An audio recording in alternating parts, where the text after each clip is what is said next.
Sa alawahan na pinsan. Lola, ayos lang po ba kayo? Nahilo lang ako. Salamat, Iha, sa pagsalo mo sa akin, ha? Dito po muna tayo. Maupo muna kayo. Inumin niyo muna ang tubig na dala ko. Maraming salamat sa iyo, Iha. Ang tindi kasi ng init ngayon pero ayos na ako. Baka naman nagugutom na kayo. Ibibili ko kayo ng pagkain. Huwag na.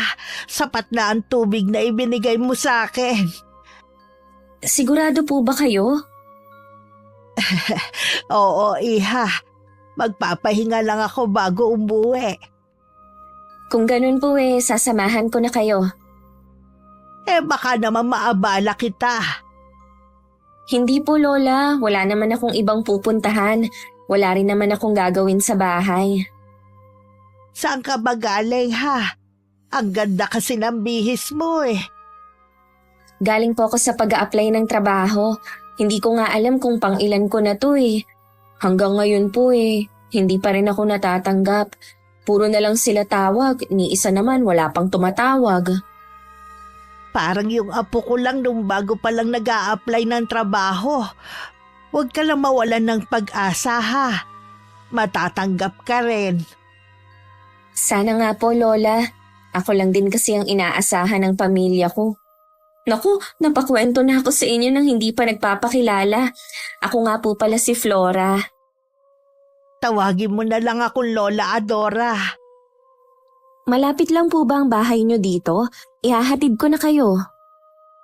Huwag ka lang mag-abala, Iha. Malapit lang naman ang bahay ko rito Isang sakay lang ng tricycle. Ihahatid na ako sa mismong tapat ng bahay ko. Baka po hinahanap na kayo ng pamilya ninyo.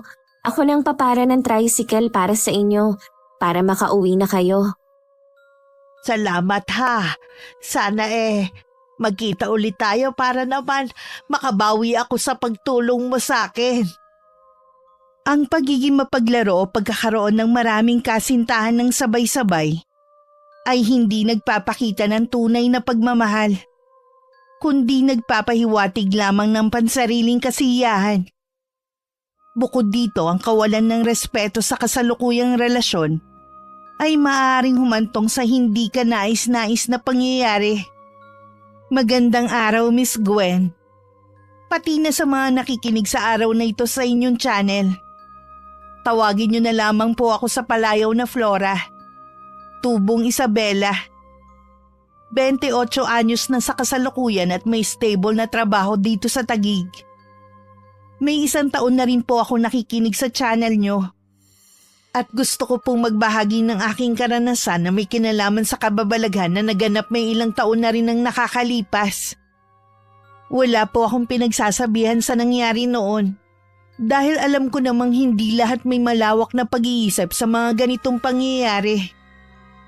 Nagdesisyon akong sa channel nyo ibahagi ang aking kwento para magsilbing aral at inspirasyon na rin sa mga kapwa ko taga-subaybay nyo. Saan po kayo nagpunta, Lola? Kanina pa ako nag-aalala sa inyo Sabi ni Aling Nita, kanina pa daw kayo umalis. Nakalimutan mo na ba kung anong araw ngayon, ha? Birthday nga po pala ngayon ni Inay. Ibig niyo sabihin, galing kayong sementeryo? Pinagtirik ko lang siya ng kandila. Ngayon ang kaarawan niya at kamatayan. Sana hanggang ngayon kasama pa natin siya. Huwag na po kayong pupunta doon mag-isa. Alam niyo naman na malayo ang sementeryo sa highway. Baka mamaya may makasalubong pa kayong mga masasamang loob. Iba na ang panahon ngayon. Wala nang sinasanto ang mga ganong tao.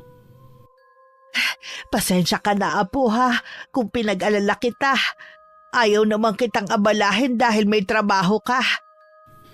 Pwede naman po tayong dumalaw kay Inay sa day off ko Nandito na naman ako Huwag na natin niyang pag-usapan pa. Alam mo ba, Apo, may nakilala akong babae kanina. Nahilo kasi ako nung pauwi na Kung hindi niya ako nasalo, malamang nabagok ang ulo ko sa simento. Yan na nga ba sinasabi ko Kaya ayoko kayong payagang umalis mag-isa Wala namang nangyaring masama sa akin dahil sa babaeng yun eh. Mabuti po, may mabubuti pa rin mga tao ngayon. Kung wala ka nga lang nobya, palagay ko bagay kayo. Lola naman, kanina nyo lang nakilala yung babaeng yun para sabihin yan. Kahit unang kita ko pa lang sa kanya nararamdaman kong mabait siya. Ano po ba ang itsura ng babaeng tumulong sa inyo? Simple lang ang ganda niya. Kayong manggi din ang balat niya pero makinis. Kabaliktaran pala ni May. Yung girlfriend ko kasi, maladyosa ang ganda. Sobrang puti din niya na parang labanos. Lagi mong ipinagmamalaki ang nobya mong yon. Pero hindi mo naman ipinapakilala sa akin eh. Darating din po tayo dyan. Busy lang po siya ngayon eh. Sana apo, hindi ka nagkamali ng pagpili ng babaeng mamahalin mo. Ako ang unang masasaktan oras na lokohin ka ng nobya mo. Si Lola Adora na ang nag-alaga at nagpaaral kay Andy mula nang mamatay ang nanay niya. Ang ama naman niya iniwan sila mag-ina nung nasa high school pa lang siya. Mula nun mas naging malapit pa silang maglola at naging magkaramay sa lahat ng problema na dumating sa kanila. Papasok na ako ng gate nang muntik akong mabangga ni Sam, ang boyfriend ng pinsan kong si Ate May. Mahalata rito naggalit kaya nasundan ko na lang siya ng tingin. Parang may ideya na ako kung ano nangyari. Naiiling na lang akong pumasok sa loob ng bahay. Nasa sala na ako nang lumabas sa kwarto niya ang pinsan ko. Hindi rin maipinta ang mukha niya. Anong nangyari? Nakasalubong ko si Sam. Mukhang galit. Hindi nga ako pinansin kahit muntik na niya akong mabangga. Wala na kami ni Sam. Ha? Ikaw bang nakipaghiwalay sa kanya? Oo naman. Kailan ba ako hinihiwalayan ng mga nagiging boyfriend ko? Ano naman ang pinag-awayan niyo? Ayoko na sa kanya. Habang tumatagal kasi, nasasakal na ako sa kanya. Akala ko ba okay si Sam? Sabi mo pa nga balak mo nang magseryoso eh. Sa umpisa lang naman siya maayos eh. Habang tumatagal, nakikita ko na ang pagiging seloso niya. Oras-oras lagi niya akong chinecheck kung nasan ako at kung anong ginagawa ko. Pati kung sino ang kasama ko. Gusto niya, alam niya lahat. Natural lang naman siguro yun sa isang relasyon. Di rin. Akala niya yata panghihinayangan ko siya. Huwag na siyang magpapakita kahit kailan. Kung wala na ba kayo, hindi na talaga siya magpapakita? Hindi naman kasi siya payag sa pakikipaghiwalay ko. Malay mo, gaya ng dati kong mga boyfriend manggulo rin siya. Sana naman wag na siyang manggulo. Nakakatakot no, dalawa lang tayo dito sa bahay. Napakaduwag mo talaga kahit kailan. Lagi naman may rumuronda ng mga tanod dito sa village natin Kaya malabo yung iniisip mo. Kapag kasi galit ang isang tao, hindi siya makakapag-isip ng matino. Hay nako, Flora. Huwag na nga nating pag-usapan ng bagay na to. Nga pala, kumusta na yung pag-a-apply mo ng trabaho?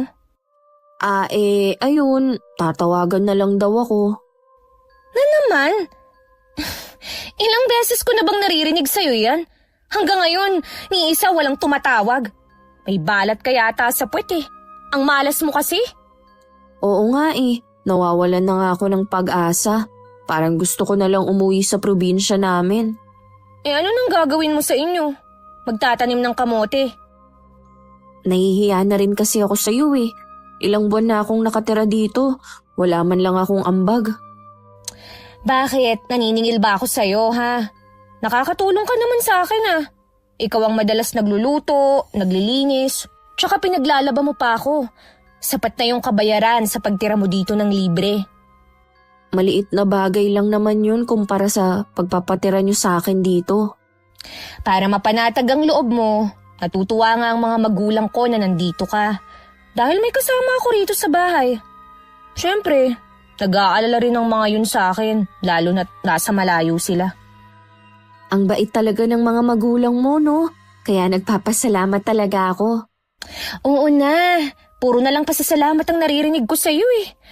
Ang mabuti pa, magluto ka na lang. Kanina pa kasi ako nagugutom eh. Nakalimutan ko na kasing magluto dahil sa pagdating ni Sam. Oo, sige. Magbibihis lang ako ng pambahay. Mabait at hindi naman madamot ang pinsan ko. Pinsan nga lang lumalabas ang pagkamaldita at pagiging palautos niya. Nasanay din siyang nasusunod lahat ng gusto niya. Palibhasa kasi solong anak kaya sunod ang layaw. Wala naman ako mairereklamo sa pagtira ko sa bahay nila. Yun nga lang nakakaramdam pa rin ako ng hiya kaya lahat ng pwedeng gawin, ginagawa ko na sa bahay na yon. Lumipas ang 1 linggo. Wala pa rin tumatawag sa akin sa mga inaplayan ko. Katatapos ko lang din makipag-usap sa mga magulang ko. At nasabi ko ngang hindi pa rin ako natatanggap sa trabaho. Hindi ko maiwasang maawa sa sarili ko. Pakiramdam ko kasi wala akong silbi. Oh, Flora, nagmumukmuk ka na naman dyan. Kakatapos ko lang kasing kausapin ang mga magulang ko. Tinatanong nila ako kung nakahanap na ako ng trabaho. Ang hirap naman kasi ng sitwasyon mo dahil may mga umaasa sa'yo. Kaya napipressure ka sa paghahanap ng trabaho. Akala yata nila ganun lang kadali. Hindi ko naman kasi sila masisi eh. Ako lang kasi ang inaasahan nila na hahango sa kanila sa kahirapan. Diba? Hindi naman sila ang nagpaaral sa'yo dahil working student ka naman. Kaya late ka na rin nakatapos dahil sa kakaintindi sa kanila. Kaya nga pinilit ko makatapos para matulungan ko sila balang araw. Hindi ko naman akalain na ang hirap pa rin pala maghanap ng trabaho kahit nakatapos. Sinubukan mo na bang mag-apply bilang virtual assistant? Uso yun ngayon eh. Oo, nag-apply na rin ako. Sige, ganito na lang. Magtatanong ako sa boyfriend ko kung may alam siyang pwede mong pasukan. Ha? Nagkabalikan na ba kayo ni Sam? Gaga, hindi no. May bago ka na pala. Ang totoo niyan, kami na bago pa kami magkahiwalay ni Sam. Hindi ka pa rin nagbabago, Ate May. Baka mamaya niyan sa ginagawa mo bumalik sa'yo yan. Anong magagawa ko kung marami ang nagkakagusto sa akin?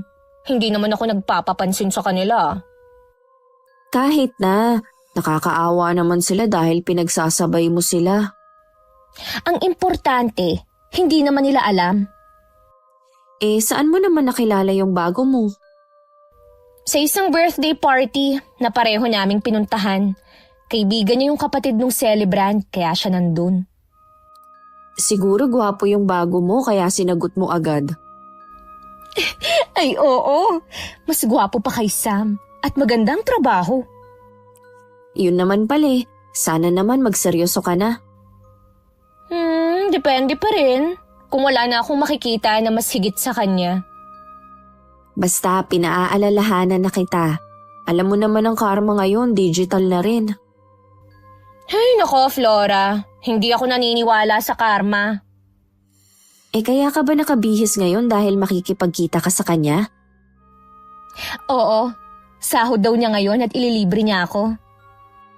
Mag-iingat ka sa pag-uwi ha. Sigurado nagagabihin ka na naman. Huwag mo na akong hintayin ha. May dala naman akong susi eh. Hinatid ko pa si Ate May hanggang sa may gate para maisara ko na rin sa loob. Hinintay ko na rin siya makasakay bago ko pumasok sa loob ng bahay. Binalikan ko na ang ginagawa kong paghahanap ng trabaho sa laptop niya. Pinahiram na niya sa akin yun dahil meron naman siyang isa pa. Sa edad na 28, 2 beses palang nakaranas magtrabaho ang pinsan ko. Suportado naman kasi siya ng mga magulang na nagtatrabaho sa ibang bansa. Minsan nga ikinuwento niya na sabi ng nanay niya na mag-asawa na lang siya. Tutal nasa tamang edad na siya para lumagay sa tahimik. Kailan mo ba ako papayagang dumalaw sa bahay niyo? Kahit naman kasi dumalaw ka sa amin, wala naman doon ang mga magulang ko. Wala akong maipapakilala sa'yo na kamag-anak. Di ba nabanggit mo na nasa inyo ang pinsan mo? Oo, nakikitira siya sa bahay dahil naghahanap nga ng trabaho. Baka naman meron kang alam na pwede niyang pasukan, oh. Magtatanong ako sa HR kung meron pang bakante sa amin. Ay, salamat ah. May balat yata yun sa puwet eh. Kaya hindi matanggap sa mga ina-applyan niya. Gusto na ngang mag-apply na dishwasher eh. Pinipigilan ko lang. Hindi naman siguro dahil may balat siya. Mahirap lang talaga maghanap ng trabaho ngayon. Kahit nga kakagraduate mo pa lang, hahanapan ka pa rin ng experience eh. Yun na nga eh. Ang pinsan ko naman, marami nang napasukan na trabaho dahil nga working student siya dati. Ewan ko ba? Bakit siya nahihirapan ngayon maghanap? Tiyaga lang ka mo at huwag siya mawawalan ng pag-asa. Ang inaalala rin niya kasi, yung siya lang ang inaasahan ng pamilya niya. Ay nako, ang hirap maging breadwinner talaga. Mas maswerte ka pala sa pinsan mo. Oo naman no. Ay, siya nga pala. Alam mo bang kinukulit na ako ng lola na makilala ka? Sana isa sa mga araw na to, maipakilala na kita. Di ba, sabi ko naman sa'yo na tsaka na lang. Bago pa lang naman ang relasyon natin eh. Tsaka, ang ipinapakilala kasi sa mga magulang o lola, yung may plano ng magpakasal. Kaya nga gusto na kitang ipakilala kay lola dahil yun naman ang plano ko. Ano? Nagbibiro ka ba? Mukha ba akong nagbibiro? Maliban sa bago pa lang ang relasyon natin, hindi pa ako handang mag-asawa. 28 ka na at 30 naman ako. Nasa tamang edad na tayo para bumuo ng pamilya. Kahit umabot pa ako ng 30 anyos, kung hindi pa ako handa, hindi ako magpapakasal. Hindi naman kita pipilitin eh. Kaya lang kita gustong ipakilala sa lola ko para malaman mo na seryoso ako sa'yo. Alam ko naman yun eh. Wala kang dapat patunayan. Siya nga pala, pagkatapos natin kumain eh, pwede mo ba akong samahan? May gusto lang kasi akong bilhin eh. Oo naman. At saka mamasyal naman tayo. Nabanggit nga ni Ate May na tutulungan ako ng boyfriend niyang makapasok sa trabaho nito. Pero halos 1 linggo na wala pa rin akong balita. Hindi pa rin naman ako nawalan ng pag-asa na makakahanap ako. Sinunod ko rin ang payo sa akin ng pinsan ko na mag-relax muna. Baka daw kaya hindi ako matanggap sa trabaho dahil hindi pa man ako nagsisimula. Haggard na akong tignan. Habang nag-iisa sa bahay may biglang pumasok sa isip ko. Pumunta ako ng araw na yun sa simbahan para magdasal na sana magkaroon na ako ng trabaho. Humingi din ako ng tawad dahil noon ko lang naalalang pumasok sa simbahan. Hindi ko rin inaasahan na pagkatapos ng ilang linggo, muli kong makikita ang matandang babaeng tinulungan ko noon. Siguro po may hiniling din kayo kaya kayo nasa loob ng simbahan. Ako po kasi hiniling ko sa kanya na gabayan ako sa paghahanap ng trabaho. Hindi ka pa pala nakakahanap ng trabaho hanggang ngayon? Sa totoo lang wala na akong hinihingi sa kanya na ano pa man. Kundi ang patawarin niya ako sa mga naging kasalanan ko. Siguro po pinatawad na kayo ng ating Panginoon. Sana nga, iha. Uuwi na po ba kayo ngayon, Lola? Hindi pa naman. Gusto ko muna magpalipas ng oras. Naiinip din kasi ako sa bahay lalo na. Lagi ako nag-iisa. Parehas po pala tayo. Gusto ko rin munang magpalipas ng oras. Sigurado kasing gagabihin na naman ang pinsan ko eh. Kapag nasa bahay ako, wala na akong ginawa kundi mag-isip. Kung ganun magkwentuhan muna tayo habang nagpapalipas ng oras. Sige po, Lola. Sino ba ang kasama niyo sa bahay? Kami na lang ng apo ko ang magkasama sa bahay. Maghapon siyang nasa trabaho kaya ako lang ang naiiwan sa amin. Nasaan po ang mga magulang niya kung hindi masama ang magtanong? First year high school ang apo ko nung iwan sila ng kanyang ama at sumama sa ibang babae. Mula noon naging malulungkutin na ang anak ko. Isang araw hindi namin nakalain na madarat na namin siyang wala ng buhay sa bahay namin. Nagpatiwaka lang aking anak. Hindi niya kinaya ang pag-iwan sa kanya ng asawa. Pasensya na po sa pagtatanong ko. Hindi ko alam na ganun pala kasama ang nangyari. Ayos lang, iha. Matagal na naman yun nangyari. Yung asawa po ng anak nyo, nagpakita pa ba? Matagal na rin siyang patay. Nagbayad na siya sa ginawa niya sa aking anak. Ulila na po pala ang apo ninyo. Maswerte pa pala ako dahil buhay pa pareho ang mga magulang ko. Kaya habang nandyan pa sila, mahalin at pahalagahan mo sila. Hindi kasi natin alam ang mangyayari sa mga susunod na araw. Masarap kakwentuhan si Lola Adora. Hindi ko nga namalayan ang pagdaan ng oras. Gaya nung una kami nagkita, ipinara ko siya ng tricycle. Habang nakatanaw sa papalayong sinakyan niya, nararamdaman kong magkikita pa rin kami. Gumaan na rin ang pakiramdam ko nang pauwi ako. Mas naging positibo ako mag-isip ngayon dahil sa mga sinabi ng matandang babae. Pagdating sa bahay nila, naabutan na niya ang apo na naghihintay sa kanya. Napangiti na lang siya sa pagiging maalalahanin ng apo. Sana naman po kayo nanggaling, Lola. Sa simbahan, iho. Alam mo ba, muli kami nagkita nung babaeng kinikwento ko sa'yo. Yung tumulong sa inyo nung mahilo kayo? Oo, siya na nga. Nagkwentuhan muna kami habang nagpapalipas ng oras. Ano na naman po na pag-usapan nyo? Kung ano-ano lang naman. Masarap siyang kakwentuhan dahil hindi ko na malayan ng oras. Halata nga po dahil nauna pa ako sa pag-uwi sa inyo. Kumusta naman ang araw mo sa trabaho? Ayun, ayos lang naman po.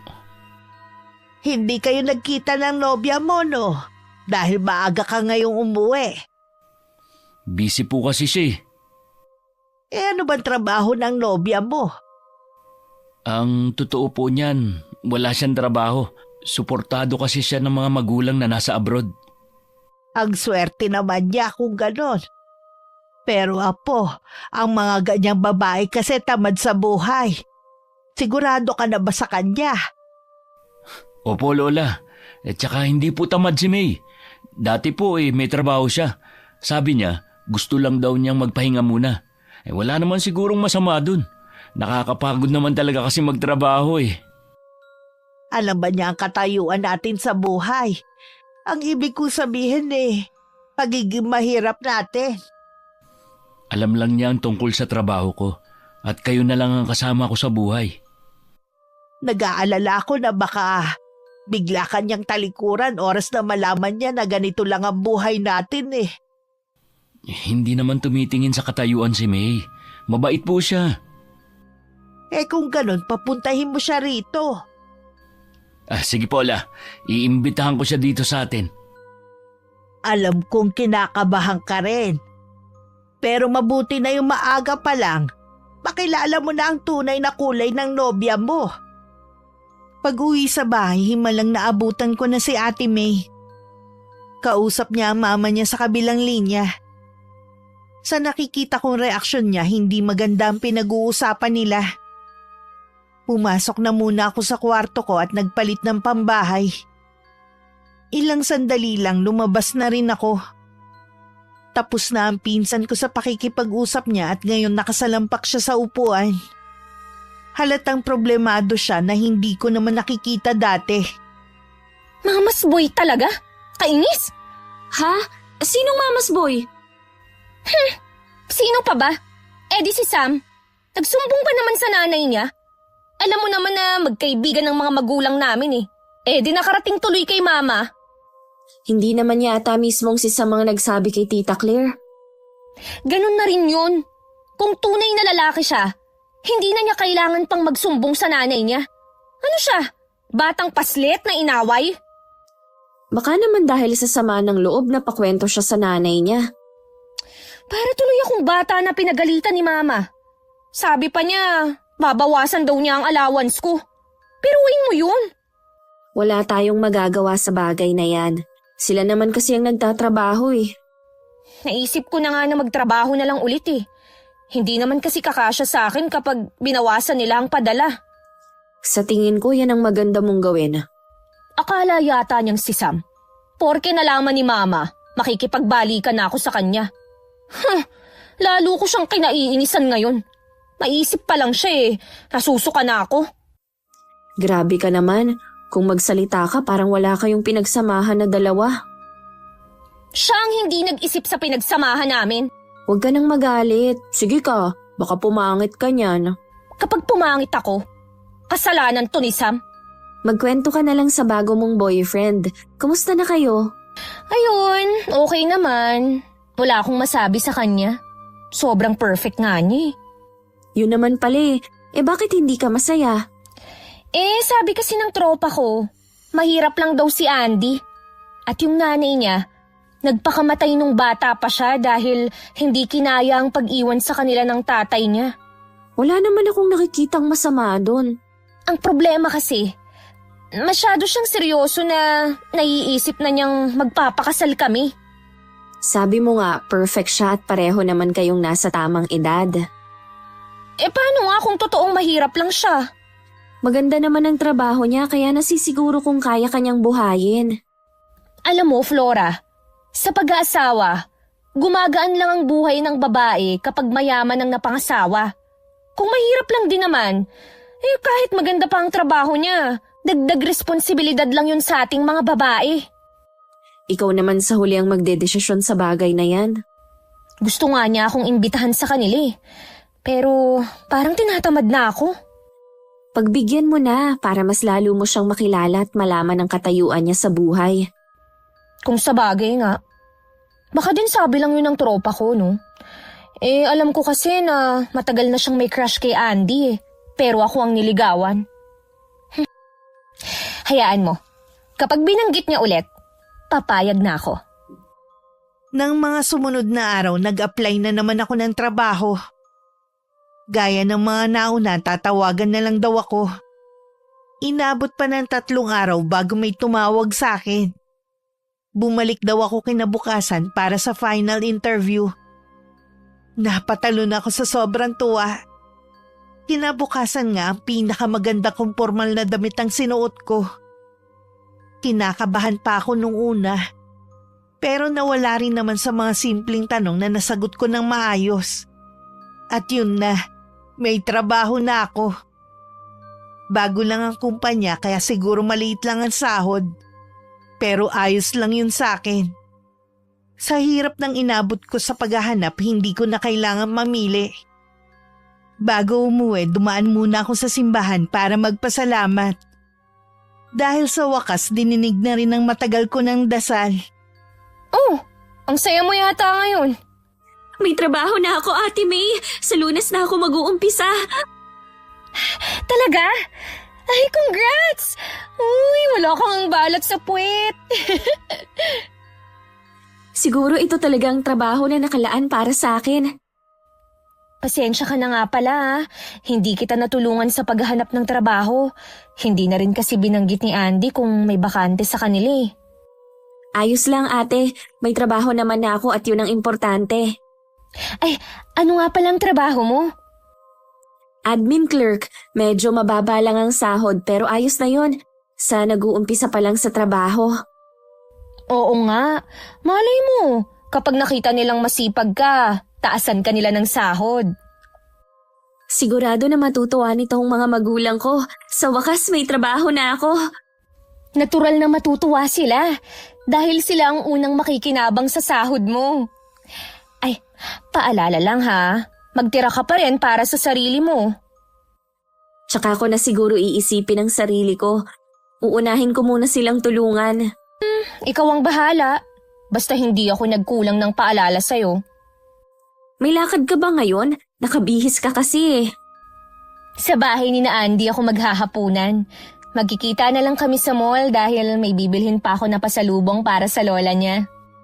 Mabuti naman pumayag ka na sa imbitasyon niya na pumunta sa kanila. Pumayag na rin ako para masagot na lahat ng katanungan ko sa isip ko.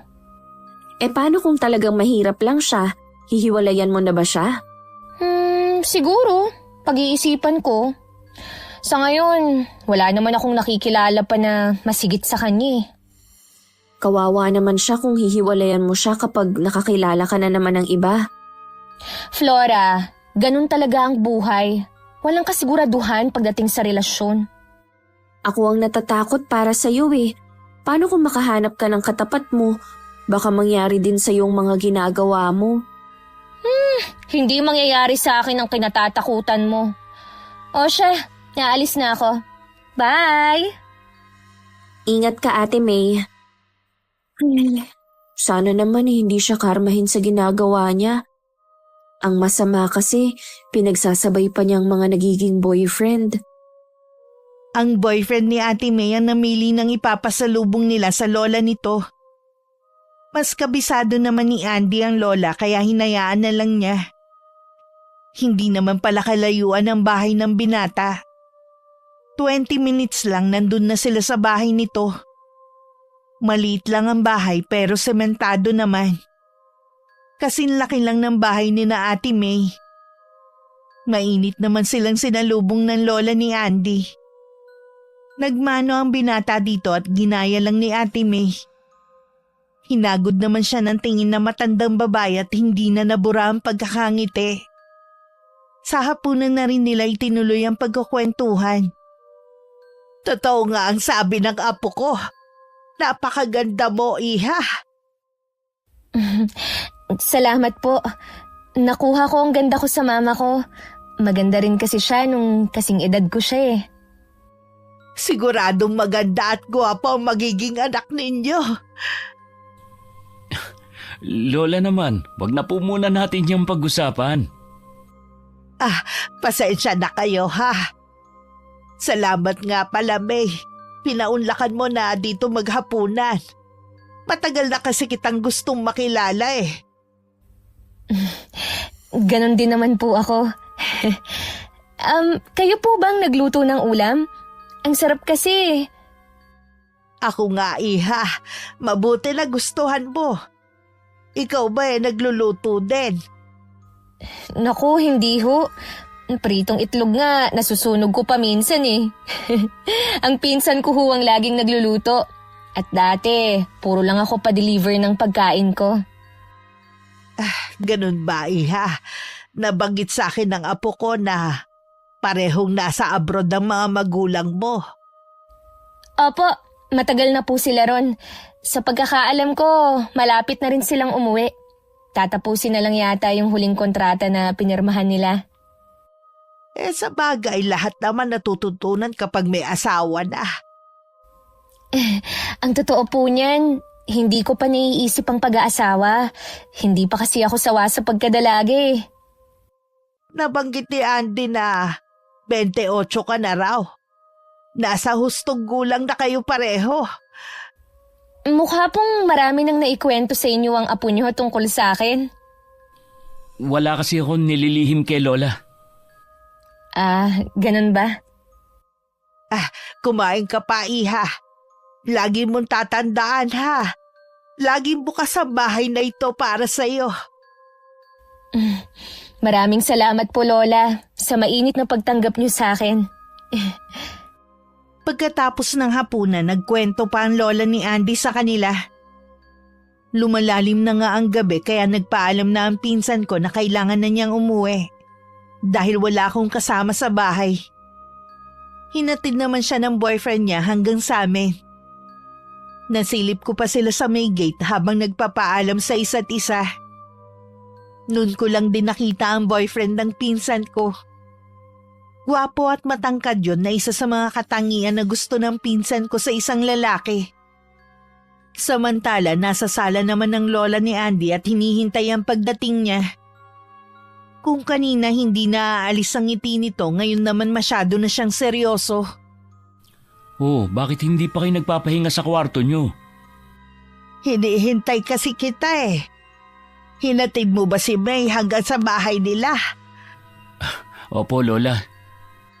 Maganda si May. Walang duda yun, apo. Pero tingin ko sa kanya mapaglaro sa pag-ibig. Aminado naman po siya na marami na siyang nakarelasyon eh. Pero hindi siya salawahan. Alam ko po na mahal ako ni May. Paano ka naman nakakasiguro sa bagay na yan? Ilang buwan mo pa lang siyang nobya. Alam ko po dahil lagi ko siya nakakasama. Ayaw lang kitang masaktan na po, gaya ng nanay mo. Magkakaiba ang tao, Lola. Hindi gagawin sa akin ni May ang ginawa ng tatay ko sa amin ni Inay.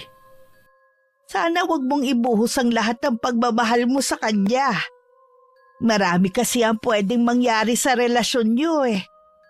Yun ang matagal na at kasal pa, naghihiwalay pa rin. Hindi po mangyayari sa amin ni May ang naging kapalaran nila. Sa nakikita ko, malalim na ang pagmamahal mo sa kanya. Sa lahat ng nakarelasyon ko, si May ang pinakamahal ko. Sana, Lola, hindi kayo maging hadlang sa pagmamahalan namin. Hindi ako magiging hadlang. Gusto ko lang naman na makasiguro na hindi ka sasaktan ng babaeng yun. Hindi po yun mangyayari kahit kailan. Kaya huwag na kayo mag-alala, Lola. Sige, apo. May tiwala naman ako sa iyo eh. Basta tandaan mo, nandito lang ako lagi para sa iyo. Ilang araw ko nang napapansin na good mood lagi si Ate May. Ilang beses na rin nakapunta si Andy sa bahay. Minsan nga naaabutan ko pa sila nagluluto sa kusina. Palagay ko seryoso na ang pinsan ko sa boyfriend niya. Natutuwa naman ako kung ganun na nga. Sana lang wala siyang makita na masigit ang katangian kay Andy. Dahil abala ko sa trabaho, hindi na kami gaano nakakapagkwentuhan ni Ate May. Isang araw na day off ko, masaya siyang umuwi at pinakita ang singsing sa daliri. Nanlaki bigla ang mga mata ko at pinaglipat-lipat pa ang mata sa singsing at sa mukha niyang nakangiti. Huwag mong sabihin na... Flora, tama ka nang iniisip. Engaged na kami ni Andy. Congrats, ate! Sa wakas, ikakasali ka na. Alam na ba to ng mga magulang mo? Hindi pa. Ikaw pa lang ang una kong pinagsabihan eh. Napakaswerte mo kay Andy. Maswerte siya sa akin. Napag-usapan niyo na ba kung anong petsa? Wala pa naman. Mag-iipon muna si Andy. Gusto ko kasi, grande ang magiging kasal ko. Si Andy lang palang magpapatino sa'yo. Oo nga eh. Maganda ba talaga yung singsing? Oo naman, sigurado mahal yan. Oo naman oh. Kung mumurahin lang to, hindi ko to tatanggapin. Masaya ako para sa'yo.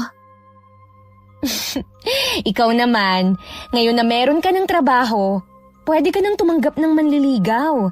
Iba pa rin kasi ang saya kapag may minamahal. Hindi ko pa yan mahaharap. Lalo na ngayon wala nang trabaho si Itay. Nag-aaral pa yung dalawa kong kapatid. Porke may trabaho ka na, umalis na agad sa trabaho ang Itay mo. Imbis na magtulungan sana kayo sa mga gastusin. Hindi na rin kasi kaya ni Itay eh. Nagkasakit kasi siya sa baga. Ang malas mo naman sa lahat ng bagay, Flora. Baka pati sa love life, malas ka din. Hindi naman siguro. Sayang, meron pa naman akong gustong ireto sa'yo. Kaya lang, wag na nga. Baka mamaya ako pa ang masisi ng pamilya mo. Hindi ko naman kailangan ng lalaki sa buhay ko. Basta masaya ako na ikakasal ka na. Ate, saan nyo nga pala balak tumira kung sakali? Hindi pa naman namin yan napag-uusapan eh. Pero sa tingin ko sa bahay nila. Huwag kang mag-alala. Kahit wala na ako rito, pwede ka pa rin tumira dito. Naku, nakakahiya naman ate. Ayoko naman samantalahin ang kabaitan ninyo. Sus, huwag ka nang mahiya. Maging praktikal ka. Kesa mangupahan ka, dito ka na lang. Eh di hindi na matutuloy ang paghahanap mo ng trabaho. Hindi na siguro. Kung ilang buwan na lang, hihinto rin naman ako. Ayaw na rin kasing patagalin pa ni Andy eh. Siguro, sasabihin lang niya sa lola niya, tapos magpaplano na kami. Tingin ko nga sa'yo, in love na in love ka kay Andy. Iba kasi ang aura mo ngayon eh. Walang duda na mahal ko si Andy. Halos araw-araw nasa bahay si Andy. Kulang na nga lang langgamin sila sa sobrang sweet. Minsan kahit nasa harapan nila ako basta na lang sila magtititigan. Pagkatapos maghahalikan. Umiiwas na lang ako ng tingin at sa katulad ko na wala pang nagiging boyfriend. Ako na lang ang nahihiya minsan. Siguro ganun lang talaga ang mga in love. Ilang buwan na lagi silang ganun. At tanggap na rin ng mga magulang ng pinsan ko ang plano niyang pagpapakasal. Balak nga nilang umuwing mag-asawa sa araw na yon. Minsan pag uwi ko naabutan ko si Andy sa labas ng gate. Pinapasok ko muna siya dahil nag-uumpisa ng umambon. Akala raw niya nakauwi na si Ate May. Kaya tumuloy siya sa amin. Lumalakas na ang ulan. Malamang hindi ka agad makakauwi. Sigurado ganun din si Ate May. Oo nga. Sana naman ligtas siya. Okay lang ang pinsan ko. Sabi mo nga ang paalam sa'yo nasa bahay siya ng kaibigan. Tawagan mo na lang siya para mawala ang pag-aalala mo. Kanina ko pa nga siya tinatawagan pero hindi niya sinasagot. Baka nasa biyahe na siya. Hintayin mo na lang, baka pauwi na rin siya. Baka may gusto kang inumin o kainin. Salamat na lang. Busog pa naman ako eh. At home ka naman dito sa bahay niya kaya ikaw nang bahala kung may gusto kang kainin o inumin ha. Salamat ah. Pasensya ka na kung naaabala kita. Wala yun. Magkwentuhan muna tayo habang hinihintay ang pinsan mo. Oo ba? Ano bang gusto mong pagkwentuhan natin? Nabanggit ni May sa lahat daw ng pinsan niya. Sa'yo siya malapit. Mabuti nagkasundo kayo. Kung hindi mo kasi kilala si Ate May, maiinis ka sa kanya. Maldita lang siya minsan, pero mas lamang pa rin ang pagiging mabait niya. Huwag mo lang siyang kukontrahin para magkasundo kayo. Napansin ko nga na para siyang dominante. Kahit sa akin, ganun siya. Kung talagang mahal mo siya, mamahalin mo pati ang kapintasan ng ugali niya. Solong anak lang kasi ang pinsan ko, kaya spoiled siya at sanay na nakukuha ang lahat ng gusto. Kapag kasal na kami, lahat ng gusto niya ibibigay ko. Gagawin ko siyang reyna ng buhay ko. Ang swerte ni Ate May sa'yo, mahal na mahal mo siya. Oo naman, ikamamatay ko kapag nawala sa akin si May. Mawawalan ng halaga ang buhay ko kung iiwan niya ako. Sa halip na matuwa ako sa sinabi ni Andy, bigla akong kinabahan sa huli niyang sinabi. Ayokong isipin na magagawa niya ang isang bagay dahil sa pinsan ko. Ilang oras din kami nagkwentuhan at si Ate May ang topic namin. Tumila na ang ulan pero wala pa rin ang pinsan ko. Ilang sandali lang nakatanggap siya ng tawag mula kay ate. Sa kaibigan na lang daw tumatutulog dahil wala nang masakyan pa uwi. Hindi ko alam pero iba ang kutob ko. Mabuti na nga lang pala, nasa bahay pa siya ng kaibigan nang lumakas ang ulan. Mahirap ngang makasakay kapag ganitong maulan. Salamat nga pala sa pakikipagkwentuhan ha. Uwi na ako. Sige, mag-iingat ka sa pag-uwi mo. Nung gabi hindi ako makatulog. Hindi dahil sa mag-isa lang ako sa bahay. Iniisip ko si Andy at ang mga binitiwan niyang salita kanina. Laman din ng isip ko si Ate May. Kilala ko kasi siya. Alam kong wala siya sa bahay ng kaibigan niya. Sana naman wag niyang sasaktan ng binata. Dahil nararamdaman kong may masamang mangyayari oras na talikuran niya ito. Kinabukasan hapon na kami nagkita ni Ate May pag uwi ko galing trabaho. Unang napansin ko kakaiba ang aura niya. Sandali lang niya ako sinulyapan at ibinalik na agad ng paningin sa cellphone na hawak. Anong oras ka nakauwi kanina? Ang tagal din naghintay sa'yo ni Andy kagabi. Kararating ko lang ngayon. Magka-chat nga kami kagabi nung makauwi siya. Balak pa nga akong puntahan sa bahay ng kaibigan ko eh. Sabi ko na lang na magpahinga na siya. Alam ko naman na pagod siya sa trabaho eh. Magkikita ba kayo ngayon? Ay, hindi na muna. May iba akong lakad eh. Himala yata ayaw mo siyang makasama. Samantalang nitong mga nakaraang araw hindi kayo mapaghiwalay. Nakakasawa naman kasi na araw-araw na lang kaming magkasama. Ganun naman talagang nagmamahalan, di ba? Oo nga. Kaya lang kapag ikinasal na kami, lagi na kaming magkasama. Gusto ko munang namnamin ang kalayaan ko, no? Sino ba yung kaibigan na kikitain mo? Ay, bago ko lang kaibigan. Lalaki ba yung kaibigan mo? Oo. Hindi maganda ang kutob ko, Ate May, sa kaibigan mong yan. Tandaan mo, ikakasal ka na. Lah, grabe ka naman. Akala mo naman pinagtataksilan ko na si Andy. Hindi pa siguro ngayon, pero darating ang araw na ganun ang gagawin mo. Kilala kasi kita eh. Huwag kang mag-isip ng masama dyan. Tuloy ang kasal namin ni Andy. At magkaibigan lang kami ni Alex. Alam naman niya na ikakasal na ako eh. Mas mabuti pa rin kung lalayuan mo na ang Alex na yon. Gulo lang ang dala niya sa inyo ni Andy. Huwag ka nang makialam sa akin. Alam ko ang ginagawa ko. Nagpapaalala lang ako sa'yo. Alam ko naman yun. Alam ko na marami kang iniisip. Pero wag mo na akong isama sa mga alalahanin mo. Pwede ba yun? Magkasama tayo sa bahay na to. Ay, ang dami mo namang sinasabi. Makaalis na nga. Bahala ka na rito ah. Baka gabihin ako sa pag-uwi eh. Napapailing na lang ako sa pinsan ko habang sinusundan ko siya ng tingin.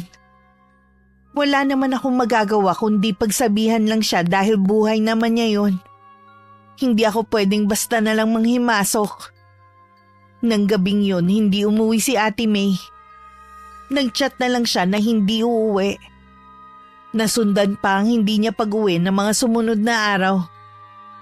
Minsan pag-uwi ko, nakita ko naman si Andy sa labas ng gate namin. Ay, nagbabaka sakali lang ako kung nakauwi na si May galing probinsya nyo. Ha? Iyon bang sinabi niya sa'yo? Kuwan kasi wala pa siya. Ako nga din kahapon pa siya hinihintay. Ilang araw na kasi kaming hindi nagkikita eh. Namimiss ko na siya. Bakit hindi mo siya subukang tawagan? Wala daw signal kung nasan siya kaya hindi rin kami makapag-usap ng maayos. Pasensya ka na ha. Busy din kasi ako sa trabaho ko kaya hindi kami nakakapag-usap ni Ate May. Pwede mo ba akong tawagan kung sakaling dumating na siya? O sige, o kaya patatawagin ko siya sa iyo. Salamat ha. Pasensya ka na sa abala ko. Wala yon, malapit na rin naman tayong maging magkapamilya eh. Ay, isa pa nga pala sa inaalala ko. May mga tao kaming dapat kakausapin ngayong linggo pero dahil wala siya, hindi pa namin naaasikaso. Baka nakalimutan ni Ate May. Ipapaalala ko na lang sa kanya. Salamat ulit ha. Sige, aalis na ako. Hinintay ko munang makalayo si Andy bago ko pumasok sa loob ng bahay. Nagulat pa ako nang biglang lumabas si Ate May sa kwarto niya. Nakahawak pa ako sa dibdib ko nang lumapit ako sa kanya. Nandito ka na pala. Alam mo bang nasa labas ng gate kanina si Andy? Alam ko. Alam mo pala eh, bakit hindi mo siya hinarap?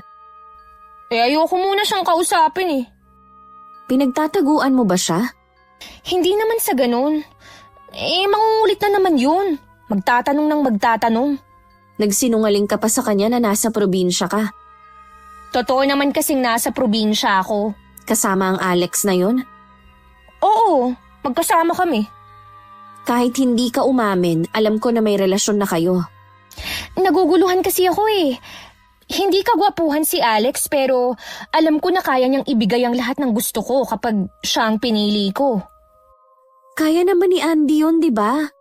Flora, mas may pera pa rin si Alex. Huwag mo naman sanang pagsabayin silang dalawa. Baka sa huli ikaw din ang mapahamak. Hindi mo pa naman ganun kakilala si Alex eh. Ipinakilala na rin niya ako sa pamilya niya at tanggap nila ako. Pag-isipan mong mabuti ang magiging desisyon mo para wala kang pagsisihan sa huli. Lagi pa rin umaalis si Ate May. Hindi ko lang alam kung sino ang kinakatagpo niya. Sana lang matauhan siya at si Andy pa rin ang piliin. Hindi ko na rin naman naaabutan ng binata sa labas ng gate kaya wala akong ideya kung ano na ba ang nangyayari sa kanya. Kahit gusto ko nang alamin ng tungkol sa kanila ng pinsan ko, mas gusto ko pa rin na si Ate May ang kusa magkwento sa akin. Day off ko ng araw na yun kaya nasa bahay lang ako maghapon. Akala ko pagising ni Ate May aalis na naman siya. Pero naupo lang siya sa sala. Ilang sandali pa may nag-doorbell at siya na ang tumayo para alamin kung sinong dumating. Oh, bakit hindi ka pa nakabihis? Masama kasi ang pakiramdam ko eh. Ayoko munang umalis. Paano yung mga kakausapin nating tao? I-cancel mo muna ang lakad natin. Nilalagnat ka ba? Baka kaya mo naman. Nakakahiya kasi sa kanila eh. Kung nahihiya ka sa kanila, edi ikaw na lang ang makipagkita. Hindi pwedeng ako lang. Dapat tayong dalawa. Tungkol naman to sa kasal natin eh. Andy, hindi mo ba ako naiintindihan ha? Masama ang pakiramdam ko. O sige, hindi na kita pipilitin. May gusto ka bang kainin? Bibili ako. Huwag na. Wala naman akong ganang kumain eh. Gusto ko lang magpahinga. Gusto mo bang samahan kita? Paano ako makakapagpahinga kung sasamahan mo pa ako? Siyempre mahihiya naman ako na matulog niyan. O sige, aalis na lang ako. Magpahinga ka na ha. Tatawagan na lang kita mamaya. O sige na, ingat ka sa pag-uwi mo. Kay Andy ako naaawa. Akala ko pa naman ayos na sila at siya pa rin ang pipiliin ng pinsan ko. Pero sa nakita ko at narinig mukhang hindi siya ang pinipili. Siguro kumukuha lang siya ng tiyempo kung paano makikipaghiwalay. Alam ko kasi ang mga ganitong style ni Ate May. Bakit hindi mo nalang diretsuhin yung tao kaysa naman paasahin mo pa? Hindi ko kasi alam kung paano ko sasabihin sa kanya eh. Naaawa rin naman ako. Mas nakakaawa kasi kung aasa pa siyang may kasal na magaganap. Alam ko naman yun eh. Sinunod ko naman ang sinabi mo na pag-isipan kong mabuti ang desisyon ko. Si Alex na talaga ang gusto ko. Baka nabubulagan ka lang kay Alex dahil sabi mo nga, mas mapera siya. Gusto ko lang naman na maging praktikal. Ang hirap kaya ng buhay ngayon. Kahit parehong may trabaho ang mag-asawa, kulang pa rin ang kita. Hinusgahan mo na agad si Andy, hindi mo pa nga siya nakakasama sa iisang bahay eh. Hihintayin ko pa bang mangyari yun? Halata naman sa buhay na ayos lang ang pamumuhay nilang maglola. Kung sigurado ka na sa desisyon mo, huwag mo na sanang patagalin ang pagsasabi. Oo na, tsitsyempo lang ako sa mga susunod na araw. Lingid pala sa pinsan ko may nakarating na kay Andy na merong nakakita sa kanya na may kasamang ibang lalaki. Ayaw lang nitong maniwala dahil sa tiwala at pagmamahal niya sa pinsan ko. Nararamdaman din naman niya ang malamig na pakikitungo sa kanya ni Ate May nito nagdaang araw. Pero binabaliwala lang niya yon. Ayaw niya mag-isip na baka may iba na si Ate May kahit iba ang kutob niya. Sila na nun na marami ang nagsabi sa kanya. Napapalit-palit ng boyfriend ng pinsan ko at minsan pinagsasabay pa. Unang kita pa lang kasi niya rito, tinamaan na siya. Alam na niya agad na si Ate May ang gusto niyang makasama habang buhay. Hindi yata pumupunta rito ang nobya mo, iho. Busy po kasi siya, Lola. Kumusta naman ang pag-aayos ninyo sa kasal, ha? Okay naman po. Bakit parang malungkot ka yata? Hindi, Lola. Pagod lang ako sa trabaho. Apo, sigurado ka na ba na gusto mong pakasalan si May? Oo naman po. Wala nang makakapagpabago ng isip ko. Ang kasal kasi panghabang buhay. Ayoko lang kasi na kung kailan nakatali na kayo pareho. Tsaka nyo maiisip na iba pala ang gusto ninyo. Lalo na si May. Huwag kayong mag-alala. Hindi mangyayari sa amin ni May ang nangyari sa mga magulang ko kung yun ang inaalala nyo. Papuntahin mo dito si May para mabasbasan ko siya, ha? Meron di kasi kung ibibigay sa kanya eh. Sige po, Lola. Kapag hindi siya busy, isasama ko siya rito. Ipagluluto ko ulit siya ng mga paborito niyang pagkain. Siguradong matutuwa si May. O siya, maiwan na muna kita, ha? May kailangan lang akong sabihin kay Nita. La, kumusta na pala ang anak niya? Ayos naman si Marivic. Nagbayad na ang lalaking nang iwan sa kanya. Kinarma na siya sa ginawa niya. Anong ibig niyo sabihin?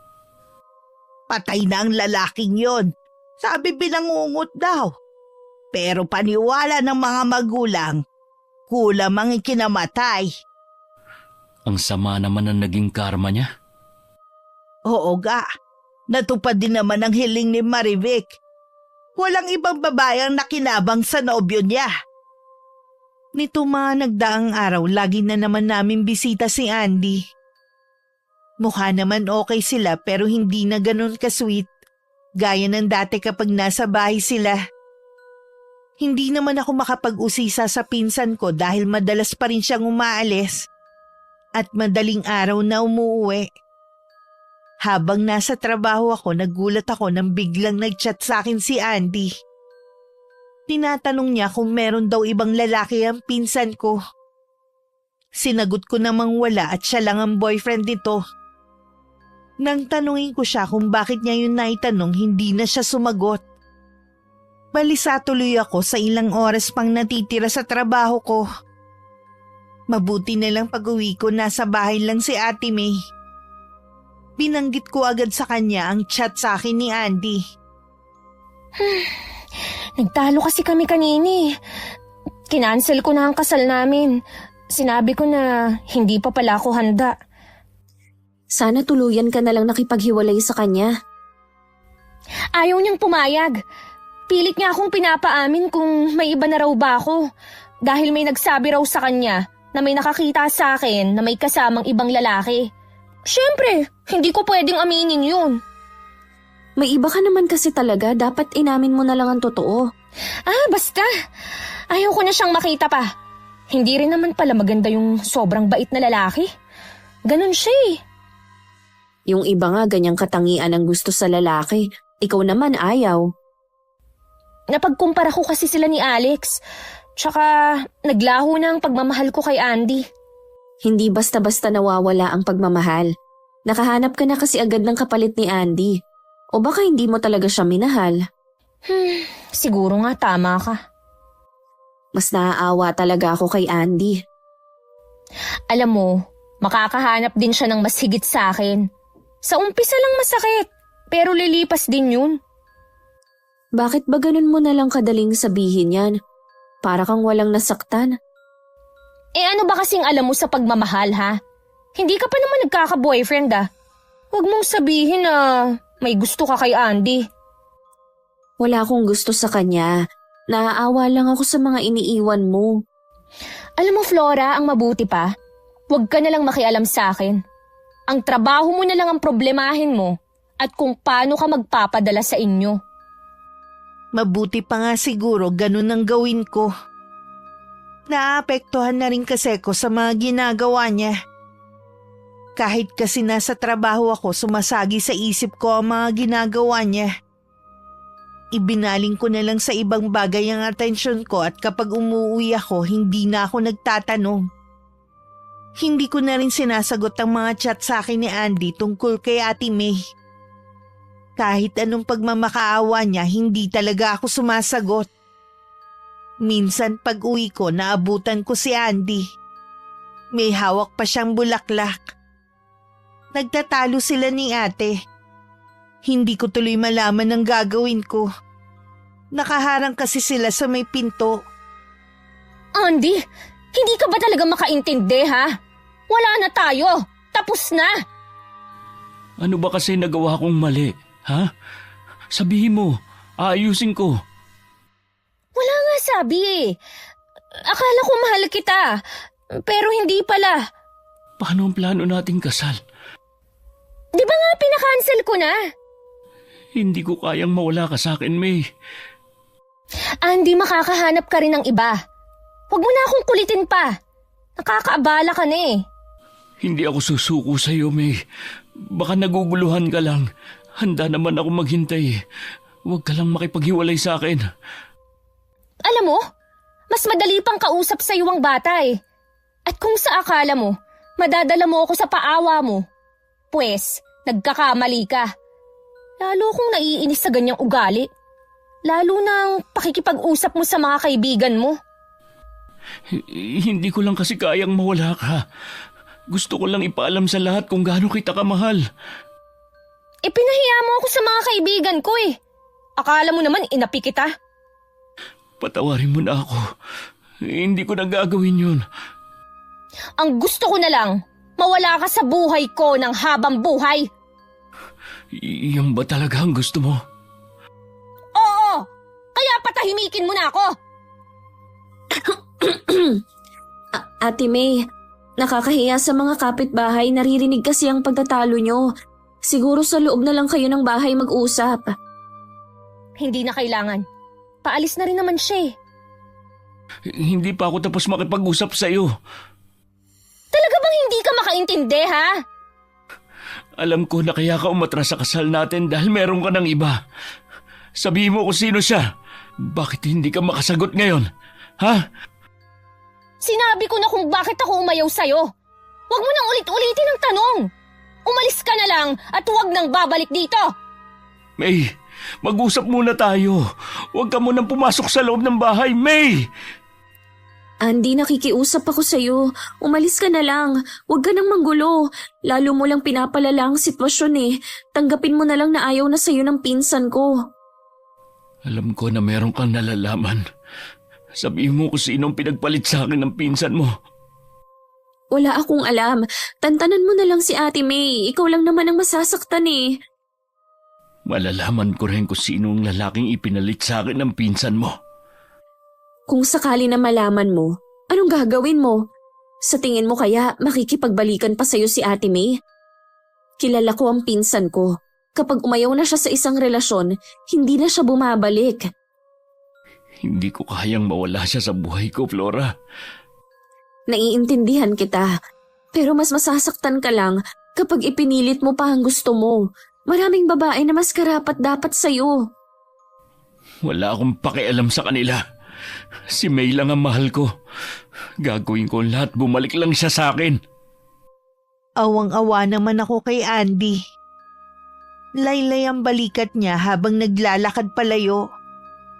Nang pumasok ako sa loob ng bahay, prente lang nakaupo si Ate May sa sofa habang umiinom ng juice. Inalok pa niya ako pero umiling lang ako sa kanya. Nauhaw kasi ako sa pakikipagtalo sa lalaking yun eh. Buti na paalis mo. Ayaw pa rin niyang sumuko. Baka kung anong gawin niya, hindi ka ba nag-aalala? Ay nako, hindi. Bahala siyang gawin kung anong gusto niya. Hindi maganda ang ginawa mo kay Andy. Gusto na nga kitang isumbong sa mga magulang mo eh. Hoy Flora, subukan mo lang magsumbong. Kundi palalayasin kita rito. Tingnan ko lang kung hindi ka sakali matulog. Alam ko naman na wala kang naiipon eh. Dahil maliban sa maliit na nga ang sahod mo, pinapadala mo lahat sa pamilya mo. Sumusobra ka na kasi sa ginagawa mo eh. Baka mga magulang mo lang ang magpatino sa'yo. Matino ako, okay? Yun nga lang, nawala ng pagmamahal ko kay Andy. Alam nga namang dahil sa awa na lang kaya hindi pa ako makikipaghiwalay. Noon pa man, laruan na ang tingin mo sa mga lalaki. Para kang nagpapalit lang ng damit eh. Matakot ka naman sana sa karma. Ayan ka na naman sa karma eh. Hindi naman totoo yan. Eh di sana, marami nang nakarmang mga tao. Yung iba nga eh, nangaagaw pa ng asawa, pero hindi naman nakakarma. Malalaman mo lang na totoo ang sinasabi ko kapag nangyari na sa'yo. Ay, umalis ka na nga sa harapan ko. Huwag mo nang dagdagan ang init ng ulo ko. Mula nun parang nagkaroon na ng pader sa pagitan namin. Hindi na namin matingnan ang bawat isa sa mga mata. Hanggat maaari umiiwas kami tuwing nagkakasalubong. Naisip ko tuloy na umalis na sa bahay na yon. Kaya lang wala pa akong ipon dahil sabi nga ng pinsan ko, lahat pinapadala ko sa pamilya ko. Siguro kailangan ko na magtabi sa susunod na sahod. Maghahanap na rin ako kahit maliit na kwarto na mauupahan. Hindi pa rin tinigilan ni Andy ang pinsan ko. Kahit saan siya magpunta, laging nakasunod sa kanya ang binata. Hanggang makita nga nito ang lalaking pinalit sa kanya. Hinatid ni Alex ang pinsan ko sa bahay. Hinintay muna ni Andy na makaalis ang karibal bago nilapitan si Ate May. Siya pala ang pinalit mo sa akin. Andy, sinusundan mo ba ako, ha? Oo, araw-araw kitang sinusundan. Hindi na ako nakakapasok sa trabaho dahil sunod ako ng sunod sa'yo. Tanga ka pala eh. Tapos na tayo. Kaya tigilan mo na ang pagsunod-sunod mo sa akin. Talaga bang hindi mo na ako mahal? O baka naman hindi mo talaga ako minahal? Bahala ka kung anong gusto mong isipin. Sandali lang! Huwag ka munang tumalikod! Bitiwan mo nga ako! Kapag hindi mo ako tinigilan, ipapablatter na kita sa pulis! Tingnan ko lang kung hindi masira ang buhay mo! Matagal na sira ang buhay ko mula nang iwan mo ko. Andy, hindi pa naman huli ang lahat para ayusin mo ang sarili mo. Kalimutan mo na ako. Umpisahan mo nang makipag-date sa ibang babae. Ayoko sa kanila. Ikaw lang ang gusto ko. Isang tanong pa. Hindi ka na ba talaga makikipagbalikan sa akin? Hindi na. Ayaw mo na talaga sa akin, ha? Sige. Hindi mo na ako makikita kahit kailan. Magpapakamatay na lang ako. Huwag mo akong takutin, ha? Hindi ako nananakot, May. Gagawin ko talaga. Tutal wala nang halaga ang buhay ko. Alam mo, umuwi ka na sa inyo. Itulog mo na lang yan. Mukhang ilang araw ka nang hindi natutulog eh. Hindi talaga ako nakakatulog sa kakaisip sa'yo. Napakahina mo talaga. Para kang hindi lalaki. Mabuti na lang talaga nakipaghiwalay na ako sa'yo. Matapang ako, May. Ipapakita ko sa'yo kung gaano ako katapang. Ay, mabuti na lang umalis na siya. Hindi naman niya siguro gagawin ang sinabi niya. Sana naman patahimikin na niya ako. Pagkatapos nun, hindi na nga ulit nagpakita si Andy sa pinsan ko. Si Ate May naman halos gabi-gabi na lumalabas kasama si Alex. Dinala na rin niya ito sa bahay. Masasabi kong mas okay pa rin ang ugali ni Andy kesa rito. Halata kasi ang kayabangan nito sa katawan. Wala nang ginawa kundi ipagmalaki ang pera ng mga magulang. Ni minsan hindi man lang nagkwento kung ano ba ang narating sa buhay niya. Mukhang gaya ng pinsan ko, asa lang din sa mga magulang kaya siguro nagkasundo ang dalawa. Habang nagsasaya sila, may isang tao namang nagdurusa. Si Andy yun. Tuluyan na siyang nag-awol sa trabaho at nagkulong na lang sa bahay. Nagkunwari siyang work from home sa lola niya para hindi nito mahalata ang nangyayari sa kanya. Tuwing kaharap din ng lola niya, lagi siyang nakatawa at nakangiti. Mabuti naman lumabas ka ng kwarto mo, apo. Kanina ka pa hindi kumakain eh. Pasensya na, Lola. Ang dami kasing pinagawa ng boss ko sa akin eh. Nangangayayat ka na nga eh. Huwag mo naman sanang abusuhin ng sarili mo. Huwag po kayo mag-alala. Matatapos na rin ang ginagawa ko. Sana nga, dahil lagi ka na lang nagkukulong sa kwarto eh. Si May nga pala, kailan mo iimbitahin ulit dito? Naku, gusto na nga niyang pumunta dito eh. Kaya lang, abala po talaga ako. Eh sino nga pala ang nag-aasikaso ng kasal nyo kung lagi ka lang nandito sa bahay? Ipinaubaya ko na kay May ang lahat. Siya na ang bahalang mag-asikaso. Masaya ba kayo para sa akin, Lola? Oo naman, dahil nakikita ko na magiging masaya ka kay May. Siya lang ang babaeng mamahalin ko habang buhay. Para ka talaga nanay mo kapag nagmahal, todo bigay, kahit wala nang matira sa sarili. Patawarin niyo po ako, La. Eh para saan naman ang paghingi mo ng tawad ha? Bakit bigla kang naging malungkot? Kasi hindi na kayong magiging priority ko. Ayos lang yun, Apo. Naiintindihan naman kita eh. Ganun talaga kapag bubuo ka na ng sarili mong pamilya. Sila na ang magiging prioridad mo. Lagi pa rin naman ako nandito sa tabi niyo. Hindi ako mawawala. O siya, sige na kumain ka muna. Lalabas lang ako ha. Sinunod ko kasi ang payo mo na maglibang kaya lagi ako nagmamadyong eh. Sana hindi ka magalit sa akin ah. Hindi po ako magagalit. Natutuwa na nga ako at meron kayong pinaglilibangan eh. Hindi yung lagi na lang kayong nandito sa bahay. Maiwan na muna kita ha. Baka hinihintay na ako ng mga kalaro ko eh. Nang makalabas ang lola ni Andy, hindi na niya naitago ang sakit na nararamdaman. Natatawa pa siyang naiiyak dahil nagawa niyang maitago sa lola niya ang pinagdadaanan. Imbis na kumain, naglinis siya ng buong bahay. Nilaban niya ang mga marurumi nilang damit at nag-ayos ng mga gamit. Inilagay na rin niya lahat ng mga damit niya sa malaking kahon. Hindi na rin naman niya yun magagamit kahit kailan. Sapat na sa kanya ang damit na ibinigay sa kanya noon ni Ate May. Yun ang sinuot niya pagkatapos maligo. Samantala, abala naman sa pag-iimpake si Ate May. Sasama raw siya kay Alex sa pagbabakasyon. Kinakausap na rin niya ako pero hindi na tulad ng dati. Ramdam ko ang pagkailang niya sa akin at ganun din ako. Kailan naman ang balik mo, te? Baka kasi may maghanap sa'yo eh. Hindi ko alam kung anong isasagot ko. 1 linggo kaming magbabakasyon ni Alex sa probinsya nila. Mag-enjoy kayo sa bakasyon nyo. Salamat. Siya nga pala, Ate May. Naghahanap na ako ng mauupahan na kwarto. Pasensya na kung natagalan ako dito sa bahay ninyo. Hindi mo naman kailangang umalis eh.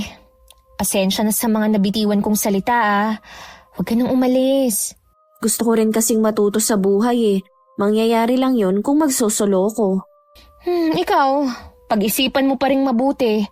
Alam ko na nagtatampo ka lang sa akin. Wala na naman na si Andy sa buhay ko eh. Wala na tayong pagtatalunan. Mabuti nga tinigilan ka na niya eh. Natauhan na siguro. Akala mo naman kasi mauubusan ng babae. Baka nga ganun lang talaga siya magmahal. Ibang klase rin siyang magmahal. Parang hindi ko rin kayang tumagal sa kanya. Mabuti na rin pala dumating si Alex sa buhay ko. Sana makahanap na agad siya ng babae na mamahalin siya gaya ng pagmamahal niya. Huwag na nga natin siyang pag-usapan. Ano palang gusto mong pasalubong? Kahit ano, bahala ka na. Mag-iingat kayo. Ayan na yata yung sundo mo. Ay oo, siya na nga yan. Oh, bahala ka na rito ah. Mag-iingat ka. Sinamahan ko pa siya hanggang sa labas. Kumaway pa ako habang paalis ang kotse nila. Pagbalik ko sa loob, nakaamoy ako ng bulaklak ng patay. Inilibot ko pa ang paningin ko sa buong bahay. Hanggang sa mawala na ang amoy bulaklak na nalalanghap ko. Baka pabango lang yun ni Ate May na naiwan sa hangin. Ang weird lang ng pabango niya at kaamoy pa talaga ng bulaklak ng patay. Nang mga oras na yun, walang tigil sa pagpalahaw ng iyak ang lola ni Andy. Nadatnan na ni Lola Adora ang apo na nakabigti. At nakuha ang atensyon ng mga kapitbahay ng malakas at sunod-sunod niyang sigaw. Pagpasok nila, nakita nila ang nakasalampak na matandang babae habang nakatingala sa nakadilat na mata ng apo. Agad ditong pinulsuhan ng isang lalaking kapitbahay. Pero hindi na to humihinga. Tansya niya may ilang oras na itong patay. Sa burol dumating ang mga kaibigan, kaklase at ilang katrabaho ni Andy. Isang lalaki ang lumapit kay Lola Adora at nagpakilala na katrabaho at kaibigan ng binata. Sa lahat ng dumarating para makiramay, isang taong hinahanap ng kanyang mga mata. Si Ate May. Hindi ko po akalain na tototohanin ni Andy ang sinabi niya na pagpapakamatay. Akala ko po, dala lang ng sama ng loob. Sinabi sa'yo ng apo ko na magpapakamatay siya. Anong dahilan niya? Hindi po niya matanggap na nakipaghiwalay sa kanya si May. Hiwalay na sila. Pero wala namang binabanggit si Andy na wala na sila eh. Nung araw na nagpakamatay siya, binanggit pa niya na si May ang nag-aasikaso ng kasal nila. May ilang linggo na po silang hiwalay. Wala na rin siyang trabaho dahil hindi na siya pumapasok dahil sa pagsunod-sunod niya kay May, kahit saan po ito magpunta. Lahat pala ng mga sinabi niya sa akin eh. Puro kasinungalingan para maitago lang ang nararamdaman niyang sakit. Ano daw dahilan ni May kung bakit siya nakipaghiwalay sa apo ko? Ang sabi po ni Andy, may iba na raw po ito na pinalit sa kanya. Nagawa pa niyang ipagpalit ang apo ko gayong ikakasal na dapat sila. Napakasama niyang babae. Marami po kami nagpayo sa kanya na kalimutan na lang si May. Pero ni isa po sa amin, wala siyang pinakinggan. Sarado po ang isip niya sa mga sinasabi namin. Ang apo ko, nasaktan talaga siya ng gusto dahil sa babaeng yun. Ano pa bang kulang kay Andy para ipagpalit niya sa iba? Mapera daw po kasi yung lalaki kaya siya pinagpalit. Salamat, iho. Naliwanagan ang isip ko kung bakit yung nagawa ng apo ko. Nagbabaga sa galit ang puso ni Lola Adora. Sa harapan ng kabaong ng apo niya, sumumpa siya sa isip na magbabayad ang pinsan ko sa ginawa sa kanya. Ipapatikim niya ang hagupit ng puot niya. Apo ko, bakit mo ko iniwan? Paano na ako ngayon? Nag-iisa na lang ako sa buhay. Bakit kailangan mong sundan ang yapak ng nanay mo?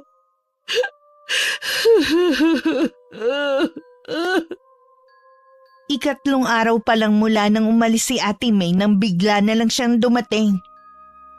Namamagari ng mga mata niya na parang galing sa pag-iyak. Pagkakita niya sa akin, basta na lang niya inilapag ang dalambag sa sahig at yumakap sa akin. Nag-aalala naman akong tinanong kung ano nangyari. Pero patuloy lang siya sa pag-iyak. Hinintay ko muna siyang kumalma bago ulit tanungin. Nag-away ba kayo ni Alex kaya ka biglang umuwi? Hindi, Flora. Hindi kami nag-away ni Alex. Sinadya talaga naming tapusin ang bakasyon. Bakit naman? Tumawag kasi si Ruel sa akin. Yung kaibigan at katrabaho ni Andy. Sabi niya, wala na raw ang kaibigan niya. Nagpakamatay raw. Ano? Nagpakamatay si Andy? Sigurado ka ba dyan? Nung una, hindi rin ako naniwala eh. Pero pinadala niya yung litrato nito na nasa kabaong na. Diyos ko po, bakit niya ginawa yun? Flora, ako raw ang dahilan kung bakit nagpakamatay si Andy. Desisyon ni Andy yun, hindi ka nila pwedeng sisihin. Anong gagawin ko? Pupunta ba ako sa burol niya? Oo naman, kailangan mong pumunta. Sasamahan kita. Sigurado na galit sa akin ang lola niya. Kaya ko ba siyang harapin? Lakasan mo ang loob mo. Tanggapin mo na lang kung ano ang sasabihin ng lola niya at humingi ka ng tawad. Hindi ko naman kasi alam na gagawin niya yung banta niya eh. Akala ko nagbibiro lang siya o kaya nananakot para makipagbalikan ako sa kanya.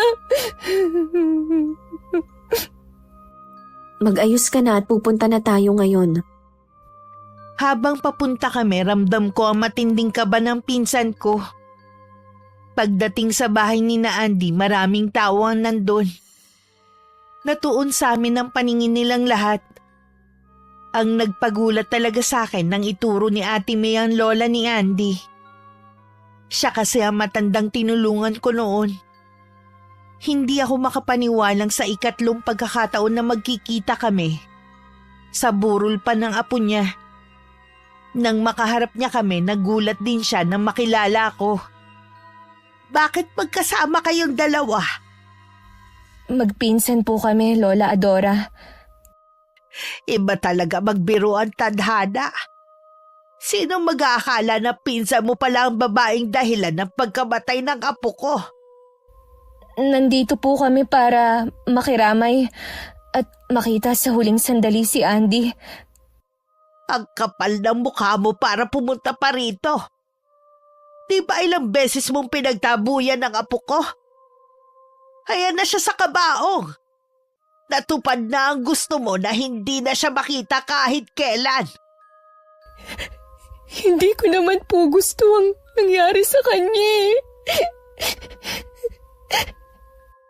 Maiiwasan sana ang trahedyang ito kung hindi mo pinaglaruan ang damdamin ni Andy.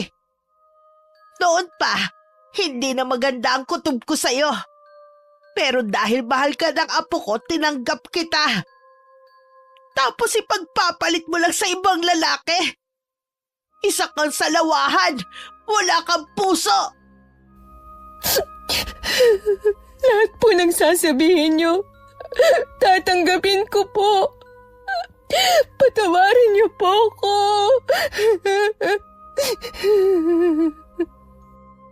Ano pa ang magagawa ng paghingi mo ng tawad, ha? May ibabalik ba nun ang buhay ng apo ko? Umalis na kayo. Ayoko na makita kayo rito. Nisilipin ang apo ko sa kabaong, wala kang karapatan. Naiintindihan ko po kung hindi niyo pa ako mapapatawad sa ngayon. Kailanman hindi kita mapapatawad. Magbabayad ka ng malaki sa ginawa mo sa apo ko. Mas matinding pasakit ang mangyayari sa'yo. Lola Adora, kahit ang pakikiramay ko na lamang ang tanggapin ninyo, hindi ko po alam na apo ninyo si Andy. Tutuloy na po kami. Ilang araw din nagmukmuk si Ate May sa bahay. Hindi ko alam kung kanino niya nalaman na nailibing na si Andy. Basta sinabi lang niya yun sa akin. Dahil ayaw nga lumabas ng pinsan ko, si Alex na lang ang madalas na dumalaw sa kanya. Hanggang dumalang na rin ang pagpunta nito. Sa palagay ko dahil sa nangyayari kay ate na kahit ako nahihiwagaan din. Habang lumilipas kasi ang mga araw, patanda ng patanda ang itsura niya. Nagiging kulubot na rin ang balat niya. At kahit anong kain, bumabagsak pa rin ang katawan niya. Dapat siguro nagpapacheck up ka na sa doktor. Baka mamaya may malala ka na palang sakit. Wala naman akong nararamdaman na kakaiba sa katawan ko, maliban sa pagbabago ng itsura ko. Yun nga walang makapagpaliwanag sa kung anong nangyayari sa'yo. Yun naman si Alex, kung kailan kailangan, tsaka naman hindi na nagparamdam. Ang panlabas ko lang pala ang minahal niya, at hindi ang pagkatao ko. Kahit paano nakita mo na ang tunay niyang ugali. ang layo niya kay Andy. Parusa na siguro sa akin to ni Andy. Totoo nga ang sabi mo tungkol sa karma. Sinisingil na ako ngayon. Magbihis ka na at sasamahan na kita sa ospital. Huwag na nating patagalin ang pagpapatingin mo sa doktor. Sa pagtataka namin, hindi naman kinakitaan ng sakit ang pinsan ko. At okay naman ang ginawang lab test sa kanya. Nagpa-second opinion pa kami sa ibang doktor pero ganun pa rin ang resulta. Pagdating sa bahay, hapong-hapo ang pinsan ko. Kahit sinong makakita, iisipin na may sakit siya. Pero bakit ganun ang resulta ng check-up sa kanya? Anong iniisip mo? Iniisip ko yung resulta ng check-up sa'yo at ang huling sinabi ni Lola Adora. Nasabi lang yun ng matanda dahil sa galit niya sa akin. Paano kung wala ka naman talagang sakit, kundi meron lang nagbigay sa'yo? Ano naman ang ibig mong sabihin? Baka kasi kinukulam ka. At si Lola Adora ang iniisip mong gumawa nito? Oo, kapag hindi natin naagapan ng karamdaman mo, hindi lang yan ang mararanasan mo. Umpisa pa lang yan ang paghihirap mo. Anong gagawin ko? Hihingin natin ang kapatawaran niya. Yun lang ang tanging paraan. Paano niya ako mapapatawad kung nawala ang kaisa-isa niyang apo? Malabo na patawarin niya ako. Siguro, tatanggapin ko na lang ang kapalaran ko. Pinakamabisa pa rin ang dasal. Kung hindi ka man mapatawad ni Lola Adora, sa Panginoon ka lumapit at hilingin na sana hawakan niya ang puso ng lola ni Andy. Nung gabing yun, kahit hindi sabihin ni Ate May, alam kong tahimik siyang nagdadasal. Buong gabi din ako nagbantay sa kanya kaya kitang-kita ko kung paano siya tubuan ng mga sugat sa balat. Bakas na rin sa mukha niya ang matinding kirot na nararamdaman. Kinabukasan maaga kong gumayak para puntahan si Lola Adora. Ako makikiusap sa kanya na patawarin na ang pinsan ko. Alam kong mahirap para sa kanya pero susubukan ko pa rin. Ayokong tingnan lang si Ate May na naghihirap. Pagdating sa bahay ng matanda, hinarap naman niya ako. Alam ko kung bakit ka nandito. Kung kinakailangan pong luluhod ako sa harapan ninyo, mapatawad niyo lang ang pinsan ko, gagawin ko. Hirap na po siya. Paano naman ang paghihirap ko? Dalawang mahal ko sa buhay ang nawala sa akin dahil sa maling taong minahal nila. Una ang nanay ni Andy na kinitil din ang sariling buhay dahil sa pag-iwan sa kanya ng asawa. Alam ko po na walang katumbas ang sakit na nararamdaman niyo sa pagkawala nila. Pero sana magawa niyo pa rin na patawarin si Ate May at wag nang parusahan. Nagsisisi na siya sa ginawa niya. Bigyan niyo sana siya ng pagkakataon na magbago at pagsisihan ang ginawa niya. Natuto na siya ng leksyon. Alam mo bang nag-iwan na sulat si Andy? Sabi niya patawarin ko siya sa gagawin niya.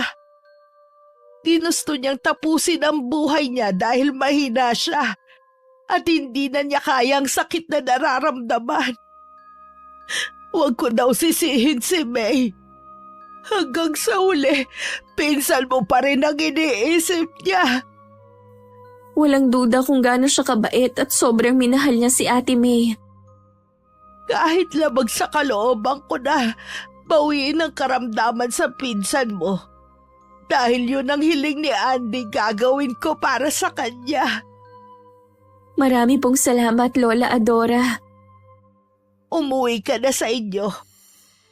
Isipin mo na lang na ito ang bayad ko sa ginawa mo pagtulong sa akin noon. Sana maimpluwensyahan mo ang pinsan mo na maging mabuting tao. Pag-uwi ko sa bahay, sa gate pa lang, sinalubong na ako ni Ate May. Magaling na nga siya at para lang siyang nagdahilan. Nang sumunod na araw, pinuntahan ulit namin si Lola Adora para magpasalamat. Pero hindi na niya kami hinarap. Nirespeto na lang namin ang kagustuhan niya. At sana maghilom ang sugat ng pagkawala ng apo niya. Hindi na namin makakalimutan ang pangyayaring ito habang buhay. Ako na naging saksi sa lahat ng nangyari. At si Ate May na naging dahilan para mawala ang isang buhay. Alam kong dadalhin na niya sa konsensya niya ang nangyari kay Andy. Pero ang leksyon na natutunan niya ang magtuturo sa kanya sa tamang direksyon sa pag-ibig. Isa rin sa nagpaantig sa puso ko si Lola Adora. Sa kabila ng sakit at pangungulila niya, mas pinili pa rin niyang magpatawad. Sana nagustuhan niyo ang aking ibinahaging kwento at magbigay aral sa ating lahat. Maraming salamat po, Miss Gwen. Wakas.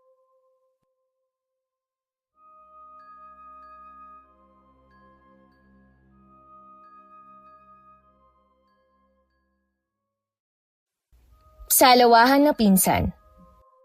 Lola,